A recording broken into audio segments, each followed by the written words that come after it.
En el año 1962, Stan Lee y Steve Ditko revolucionaron la industria del cómic cuando crearon uno de los personajes más innovadores por aquella época. Por supuesto, estamos hablando de Spider-Man, el primer superhéroe adolescente con problemas de adolescentes y que mostraba cómo sería la vida de un chico real de la época, tratando de salvar a su ciudad y llevar una vida normal, salir con chicas, ir a la escuela, portarse bien con su tía. Era la primera vez que el adolescente no quedaba relegado al joven ayudante del héroe de pantaloncillos cortos que decía frases raritas. No era difícil saber que sería un éxito y que se convertiría en uno de los personajes de cómics más humanos jamás creados, haciendo que tanto aquella generación como las que vinieron después se sintieran profundamente identificados con este chico. Había pasado la época en la que los superhéroes eran puro acero y siempre triunfaban con poderes cósmicamente ridículos. La edad dorada de los cómics quedaba atrás y la edad de plata se alzaba con nuevos personajes que se acercaban más a una persona real, superhéroes que tenían problemas reales. Algunos estaban enfermos o tenían discapacidades como Daredevil, otros eran víctimas del desprecio y hasta de un profundo racismo como los X-Men. Lo mismo pasa con DC Comics, que comenzó a realizar reinicios de sus personajes para hacerlos más llamativos y más humanos. En este contexto, el joven Peter Parker, con su clásica mala suerte, se convirtió en un ejemplo a seguir para muchos,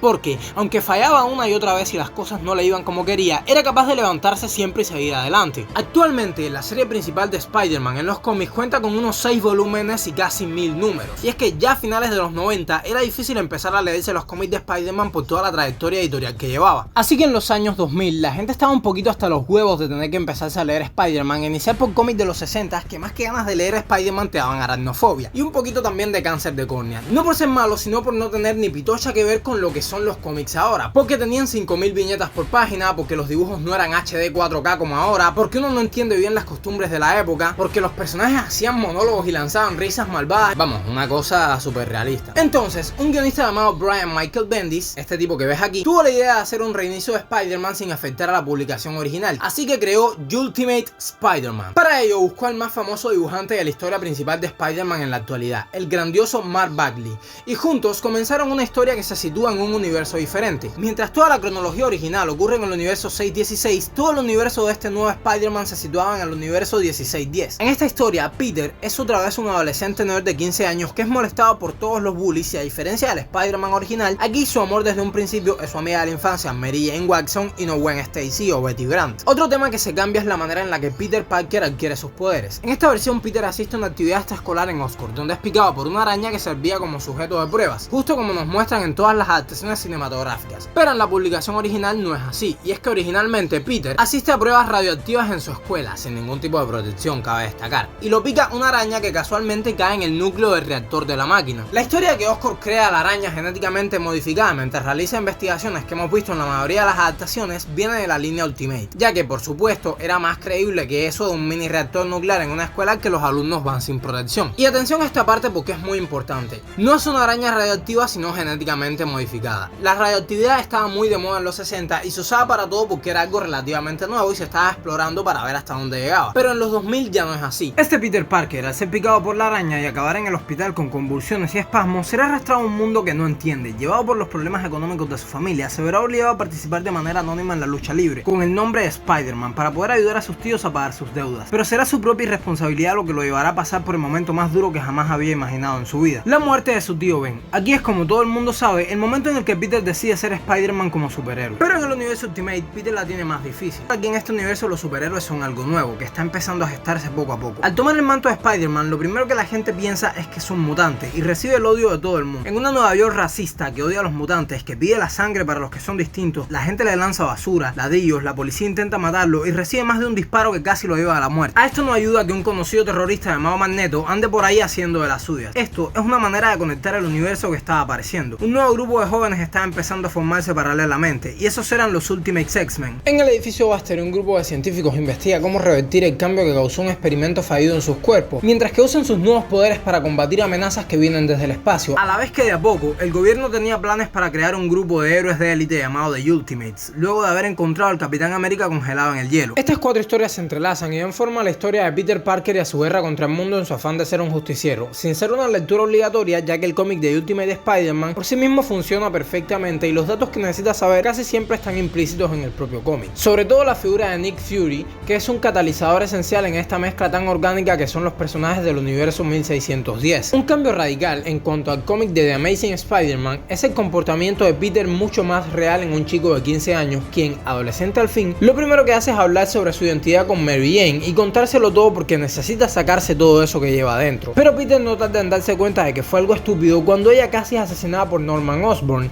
el padre de su mejor amigo y quien se transforma en un enorme y horrible demonio verde que lanza fuego de su piel y tiene delirios psicóticos, en lo que yo considero una de las mejores versiones del Duende Verde y sin duda la más aterradora que me he encontrado. Spider-Man salva a Mary Jane de ser lanzada del puente de Brooklyn, algo a lo que no sobrevivió la Gwen Stacy del universo original. Es a partir de aquí que Peter decide que definitivamente nadie más debe saber que es Spider-Man. En un peligro constante tendrá que vivir sus días este joven arácnido en una historia que, aunque está llena de humor y esa espontaneidad que caracteriza a Spidey, también está repleta de momentos duros e impactantes que sacudirán la vida del quinceañero del traje de mallas. La muerte perseguirá a Peter de cerca, llevándose a sus mejores amigos de formas violentas. Harry, muerto en los brazos de Peter a manos de su propio padre, y a héroes que admiró como Wolverine y Daredevil que pierden la vida en la ola de la muerte causada por Magneto cuando llega el ultimátum. Un evento en el que el mutante acaba matando a la mayor parte de Manhattan y entre ella a muchos grandes héroes. La serie de cómics de Ultimate Spider-Man es divertida, es oscura, es triste, es frustrante en ocasiones y llena de momentos emotivos y diálogos que te harán reír, te emocionarán,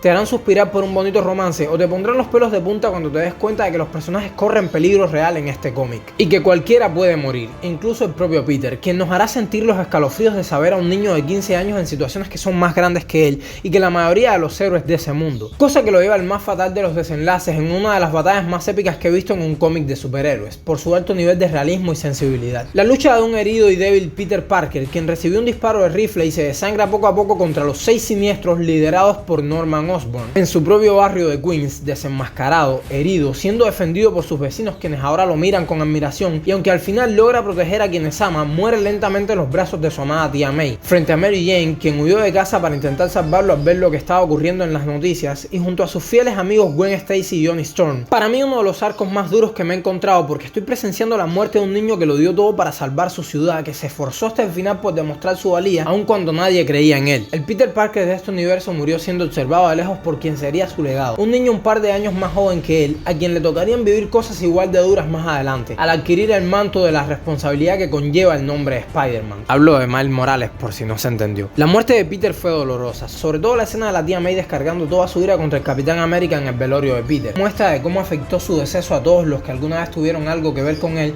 y en cómo su simple muerte cambia todo el universo Ultimate y su futuro. Para mí, una adaptación increíble y que todo fan de Spider-Man, ya sea de las películas, de los cómics o incluso de los videojuegos, debería leerse porque fue la que sentó las bases para todo el universo cinematográfico de Marvel Studios. Si no, mira el Nick Fury del universo 1610 y dime lo contrario. Espero que te haya gustado este video reseña un poquito diferente y si fue así, dímelo en los comentarios. Pienso hacer videos de este tipo de vez en cuando y probar otro tipo de videos además de los que he hecho hasta ahora. Si es primera vez que me ves, suscríbete para que no te pierdas nuevos videos, comparte con tus colegas para que también se lean la línea Ultimate y dale like a este video para saber que te pareció interesante. Este fue Yud, un fan medio loco de los cómics y este canal tan superheroico se llama Freak Time. ¡Suscríbanse!